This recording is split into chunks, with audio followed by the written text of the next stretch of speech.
Welcome back to Veena's learning class. 7ാം ക്ലാസ്സിലെ social സയൻസിൻ്റെ ഒന്നാമത്തെ ചാപ്റ്ററാണ് ഞങ്ങളെ മിഡീവൽ ഇന്ത്യ അല്ലെങ്കിൽ മധ്യകാല ഇന്ത്യ എന്ന് പറയുന്നത്. അതിൻ്റെ നോട്ടുകൾ നമ്മൾ മലയാളത്തിലും ഇംഗ്ലീഷിലും എഴുതിയിട്ടുണ്ട്. നമ്മുടെ ചാനൽ കയറി നോക്കണേ കുഞ്ഞുങ്ങളെ. ഇത് കാണുമ്പോൾ തന്നെ നിങ്ങൾക്ക് മനസ്സിലാവും. കണ്ടോ, എല്ലാ ക്വസ്റ്റ്യൻ്റെ ആൻസർ ഇംഗ്ലീഷിലും മലയാളത്തിലും എഴുതിയിട്ടിട്ടുണ്ട്.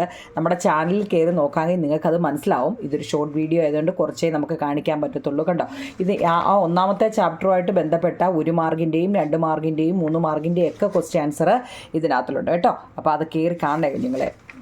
കണ്ടോ, ഫത്തേപൂർ സിക്രിയെക്കുറിച്ചും കണ്ടോ, 1ാം പാനിപ്പട്ട് യുദ്ധത്തെക്കുറിച്ചും അക്ബർ ആരാ എന്തുവാന്നുള്ളതിനെക്കുറിച്ചും പിന്നെ ഈ അക്ബറിൻ്റെ ചക്രവർത്തിയുടെ രാജസദസ്സിൽ ആരൊക്കെ ഉണ്ടായിരുന്നു എന്നും മൻസബ്ദാരിയെക്കുറിച്ചും കണ്ടോ, മുഗൾ ഭരണ രീതികളെക്കുറിച്ചും, അതായത് എല്ലാ ക്വസ്റ്റ്യൻ ആൻസറുകളും നമ്മൾ ഇതിനകത്തിൽ ഉൾക്കൊള്ളിച്ചിട്ടുണ്ട് കേട്ടോ. ഇത് ഫുള്ള് ഈ നോട്ട് നിങ്ങൾ എഴുതിയെടുക്കാമെങ്കിൽ നിങ്ങൾക്ക് ഫുൾ മാർക്കും കിട്ടും കേട്ടോ കുഞ്ഞുങ്ങളെ. Okay, thank you.